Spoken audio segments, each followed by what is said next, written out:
ಕೆಲವೊಮ್ಮೆ ಹೀಗೆ ಅನ್ಸುತ್ತಾ, ನಮ್ಮ ಮನಸ್ಸು ಒಂದೇ ಯೋಚನೆಯಲ್ಲಿ ಸಿಕ್ಕಿಹಾಕೊಂಡು ಒಂದು ಲೂಪ್ನಲ್ಲಿ ತಿರುಗುತ್ತಲೇ ಇರುತ್ತೆ ಅಂತ. ಹೌದು, ಇದು ತುಂಬ ಜನರಿಗೆ ಆಗುವ ಅನುಭವ. ಹಾಗಿದ್ರೆ ಈ ಮಾನಸಿಕ ಚಕ್ರದ ಹಿಂದಿನ ವಿಜ್ಞಾನ ಏನು, ಮತ್ತೆ ನಮ್ಮ ಮನಸ್ಸಿನ ಕಂಟ್ರೋಲನ್ನ ಹೇಗೆ ವಾಪಸ್ ತಗೊಳ್ಳೋದು? ಬನ್ನಿ, ಇವತ್ತು ಇದರ ಬಗ್ಗೆನೇ ಸೂಕ್ಷ್ಮವಾಗಿ ತಿಳಿಯೋಣ. ನೋಡಿ, ಇದೆಲ್ಲ ಶುರುವಾಗಿದ್ದೇ ಒಂದು ವೈಯಕ್ತಿಕ ಅರಿವಿನ ಕ್ಷಣದಿಂದ. ಈ ವಿಶ್ಲೇಷಣೆಯ ಮೂಲ ಲೇಖಕರು ತಮ್ಮ ಜೀವನದಲ್ಲಿ ಈ 4 ವಿಷಯಗಳನ್ನು ಗುರುತಿಸಿದಾಗ ಅದು ಅವರ ಧ್ಯಾನದ ಪಯಣದಲ್ಲಿ ಒಂದು ದೊಡ್ಡ ಟರ್ನಿಂಗ್ ಪಾಯಿಂಟ್ ಆಗಿತ್ತು. ಹಾಗಾದ್ರೆ ನಮ್ಮೆಲ್ಲರನ್ನೂ ಸಿಕ್ಕಿಹಾಕ್ಸೋ ಆ 4 ಸಾಮಾನ್ಯ ಮಾನಸಿಕ ಬಲೆಗಳು ಯಾವುವು ಅಂತೀರಾ? ಸರಿ, ಹಾಗಿದ್ರೆ ಮೊದಲು ನಮ್ಮ ಮನಸ್ಸನ್ನ ಯಾವಾಗ್ಲೂ ಬ್ಯುಸಿಯಾಗಿಡೋ ಆ 4 ಪ್ರಮುಖ ಪ್ಯಾಟರ್ನ್ಸ್ ಯಾವುದು ಅಂತ ಒಂದೊಂದಾಗಿ ನೋಡೋಣ. ಲೇಖಕರು ಇದಕ್ಕೆ 4 ಸಿಗಳ ಬಲೆಗಳು ಅಂತ ಕರೀತಾರೆ. ಅದಕ್ಕೆ ಒಂದು ಬಲವಾದ ಕಾರಣನೂ ಇದೆ. ಹೋಲಿಕೆ ಅಂದ್ರೆ ಕಂಪ್ಯಾರಿಸನ್. ನಾವು ಯಾವಾಗ್ಲೂ ಬೇರೆಯವರಿಗಿಂತ ಬೆಟರ್ ಅಥವಾ ವರ್ಸ್ಟ್ ಅಂತ ಅಳತೆ ಮಾಡ್ಕೋತಾ ಇರೋದು. ಬಲವಂತ ಅಂದ್ರೆ ಕಂಪಲ್ಷನ್. ಗೊತ್ತಿದ್ರೂ ಮತ್ತೆ ಮತ್ತೆ ಅದೇ ಹಳೆ ಅಭ್ಯಾಸಗಳಿಗೆ ವಾಪಸ್ ಹೋಗೋದು. ಸ್ಪರ್ಧೆ ಅಂದ್ರೆ ಕಾಂಪಿಟೇಷನ್. ಯಾವಾಗ್ಲೂ ಗೆಲ್ಲಲೇಬೇಕು ಅನ್ನೋ ಒಂದು ಹಠ. ಮತ್ತು ಕೊನೆಗೆ ರಾಜಿ ಅಂದ್ರೆ ಕಾಂಪ್ರಮೈಸ್, ಜಗಳ ಬೇಡ ಅಂತ ನಮ್ಮ ತನವನ್ನೇ ಬಿಟ್ಕೊಡೋದು. ಇವೆಲ್ಲ ನಮ್ಮ ಎನರ್ಜಿನ ಹೇಗೆ ಡ್ರೈನ್ ಮಾಡ್ತವೆ ಅಂತ ಈಗ ನೋಡೋಣ. ನೋಡಿ, ಈ 4 ಬಲೆಗಳು ಸುಮ್ಮನೆ ಕೆಟ್ಟ ಅಭ್ಯಾಸಗಳಲ್ಲ. ಅವು ನಮ್ಮ ಮೆದುಳಿನ ಒಂದು ನಿರ್ದಿಷ್ಟ ನೆಟ್ವರ್ಕಲ್ಲಿ ಆಳವಾಗಿ ಬೇರೂರಿವೆ. ಈಗ ಸ್ವಲ್ಪ ವಿಜ್ಞಾನದ ಕಡೆ ಗಮನ ಕೊಡೋಣ. ಇದು ತುಂಬಾ ಇಂಟ್ರೆಸ್ಟಿಂಗ್ ಆಗಿದೆ. ಇದಕ್ಕೆ ಡಿಫಾಲ್ಟ್ ಮೋಡ್ ನೆಟ್ವರ್ಕ್ ಅಥವಾ DMN ಅಂತ ಕರೆಯುತ್ತಾರೆ. ಇದನ್ನ ನಮ್ಮ ಮೆದುಳಿನ ಆಟೋ ಪೈಲಟ್ ಅಂತ ಅಂದ್ಕೋಬಹುದು. ಅಂದ್ರೆ ನಾವು ಬೇರೆ ಯಾವ ಕೆಲಸದ ಮೇಲೂ ಫೋಕಸ್ ಮಾಡದೆ ಸುಮ್ಮನೆ ಇದ್ದಾಗ ಈ ನೆಟ್ವರ್ಕ್ ತಾನಾಗೆ ಆನ್ ಆಗಿ ಮನಸ್ಸಲ್ಲಿ ಒಂದು ಬ್ಯಾಕ್ಗ್ರೌಂಡ್ ಕಮೆಂಟ್ರಿ ಶುರು ಮಾಡ್ಕೊಳ್ಳುತ್ತೆ. ಈ DMN ಏನೋ ಸುಮ್ಮನೆ ಒಂದು ಐಡಿಯಾ ಅಲ್ಲ. ಇದು ನಮ್ಮ ಮಾನಸಿಕ ಅಭ್ಯಾಸಗಳನ್ನ ಇನ್ನೂ ಗಟ್ಟಿ ಮಾಡಕ್ಕೆ ನಮ್ಮ ಬ್ರೈನ್ನಲ್ಲಿ ಕೆಲವು ಕೆಮಿಕಲ್ಸನ್ನ ಬಳಸ್ಕೊಳ್ಳುತ್ತೆ. ಈ ಕೆಮಿಕಲ್ಸ್ನ ಕಾಕ್ಟೇಲ್ ಇದೆಯಲ್ಲ, ಅದೇ ನಮ್ಮನ್ನು ಆ ಬಲೆಗಳಲ್ಲಿ ಸಿಕ್ಕಿ ಹಾಕ್ಸೋದು. ಮೊದಲನೇದು ಹೋಲಿಕೆ. ನಾವು ಬೇರೆಯವ್ರ ಜೊತೆ ಹೋಲಿಸ್ಕೊಂಡು ಗೆದ್ದೆ ಅಂತ ಅನ್ಕೊಂಡಾಗ ನಮ್ಮ ಮೆದುಳು ಡೋಪಮೈನ್ ಅನ್ನೋ ರಿವಾರ್ಡ್ ಕೆಮಿಕಲ್ ರಿಲೀಸ್ ಮಾಡುತ್ತೆ. ಅದೇ ಸೋತೆ ಅನ್ಕೊಂಡಾಗ ಕಾರ್ಟಿಸಾಲ್ ಅನ್ನೋ ಸ್ಟ್ರೆಸ್ ಹಾರ್ಮೋನ್ ಜಾಸ್ತಿ ಆಗುತ್ತೆ. ಈ ಥರ DMN ನಮ್ಮನ್ನು ಒಂದು ಸಾಮಾಜಿಕ ಏಣಿ ಮೇಲೆ ನಿರಂತರವಾಗಿ ಅಳತೆ ಮಾಡ್ತಾ ಇರುತ್ತೆ.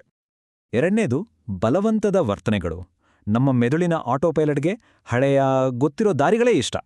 ಅದು ನಮ್ಮ ಹಳೆಯ ಹ್ಯಾಬಿಟ್ಸನ್ನು ಮತ್ತೆ ಮತ್ತೆ ಆಕ್ಟಿವೇಟ್ ಮಾಡುತ್ತೆ. ಆ ಸಮಯದಲ್ಲಿ ಡೋಪಮೈನ್ ಒಂದು ಕ್ಷಣದ ಸಮಾಧಾನ ಕೊಡುತ್ತೆ, ಆದರೆ ಲಾಂಗ್ ಟರ್ಮ್ನಲ್ಲಿ ಅದು ಆ ಕೆಟ್ಟ ಅಭ್ಯಾಸದ ಚಕ್ರವನ್ನ ಇನ್ನೂ ಸ್ಟ್ರಾಂಗ್ ಮಾಡುತ್ತೆ. ಅದಕ್ಕೆ ಆ ಚಕ್ರದಿಂದ ಹೊರಬರುವುದು ಕಷ್ಟ ಆಗೋದು. ಮೂರನೇದು ಸ್ಪರ್ಧೆ. ಇದು ನಮ್ಮ ಸರ್ವೈವಲ್ ಇನ್ಸ್ಟಿಂಕ್ಟಿಂದ ಬರೋದು. ನಾವು ಗೆದ್ದಾಗ ನಮ್ಮ ಮೆದುಳಲ್ಲಿ ಡೋಪಮೈನ್ನ ಹೊಳೆಯೇ ಹರಿಯುತ್ತೆ. ಅದು ನಮಗೆ ಖುಷಿ ಕೊಡುತ್ತೆ.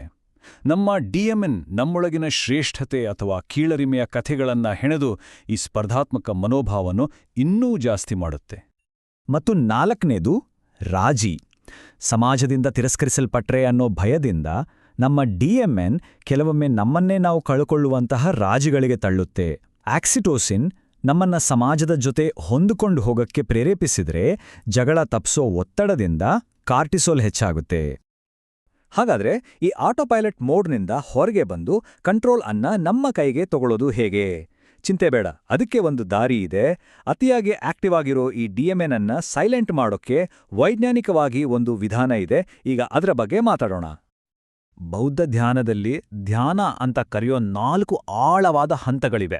ಮೊದಲನೇ ಹಂತದಲ್ಲಿ ಗಮನ ಸ್ಥಿರವಾಗುತ್ತೆ, ಮನಸ್ಸಿನ ಗೊಂದಲ ಕಡಿಮೆ ಆಗುತ್ತೆ. ಎರಡನೇ ಹಂತದಲ್ಲಿ ಮನಸ್ಸಲ್ಲಿ ಒಂದು ರೀತಿಯ ಸಂತೋಷ, ತೃಪ್ತಿ ಮೂಡುತ್ತೆ. ಮೂರನೇ ಹಂತದಲ್ಲಿ ಆಳವಾದ ಶಾಂತಿಯ ಅನುಭವ ಆಗುತ್ತೆ. ಮತ್ತು ಕೊನೆಗೆ 4ನೇ ಹಂತದಲ್ಲಿ ನಮ್ಮ ಆಟೋಪೈಲಟ್ ಅಂದ್ರೆ DMN ಸಂಪೂರ್ಣವಾಗಿ ಕಂಪ್ಲೀಟ್ ಆಗಿ ಆಫ್ ಆಗುತ್ತೆ. ಇಲ್ಲಿ ನೋಡಿ, ಪ್ರತಿಯೊಂದು ಧ್ಯಾನದ ಹಂತ DMN ಮತ್ತು ಅದರ ಕೆಮಿಕಲ್ ಡ್ರೈವರ್ಸ್ ಅನ್ನ ಹೇಗೆ ಎದುರಿಸುತ್ತೆ ಅಂತ ಸ್ಪಷ್ಟವಾಗಿ ಕಾಣಿಸುತ್ತೆ.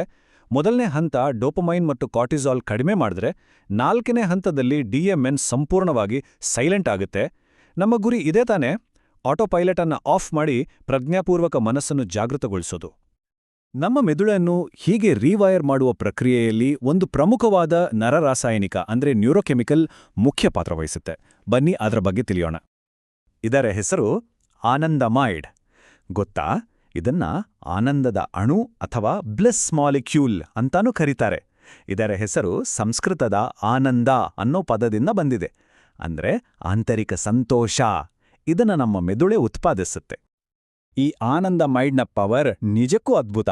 ಇದು ಸುಮ್ಮನೆ ಖುಷಿ ಕೊಡೋದು ಮಾತ್ರ ಅಲ್ಲ, ಆತಂಕ ಕಡಿಮೆ ಮಾಡುತ್ತೆ, ಫೋಕಸ್ ಜಾಸ್ತಿ ಮಾಡುತ್ತೆ, ಮತ್ತು ಎಲ್ಲಕ್ಕಿಂತ ಮುಖ್ಯವಾಗಿ ನಮ್ಮ ಆಟೋಪೈಲಟ್ ಮೋಡ್ ಅಂದ್ರೆ DMN ಅನ್ನ ನಿಷ್ಕ್ರಿಯಗೊಳಿಸುತ್ತೆ. ಓಟುಗಾರರಿಗೆ ರನ್ನರ್ಸ್ ಹೈ ಅಂತ ಒಂದು ಸ್ಥಿತಿ ಬರುತ್ತಲ್ಲ, ಅದಕ್ಕೂ ಇದೇ ಅಣು ಕಾರಣ. ಸರಿ, ಇದೆಲ್ಲ ಚೆನ್ನಾಗಿದೆ. ಆದರೆ ಈ ಜ್ಞಾನವನ್ನ ನಮ್ಮ ದಿನನಿತ್ಯದ ಜೀವನದಲ್ಲಿ ಅಳವಡಿಸಿಕೊಳ್ಳೋದು ಹೇಗೆ?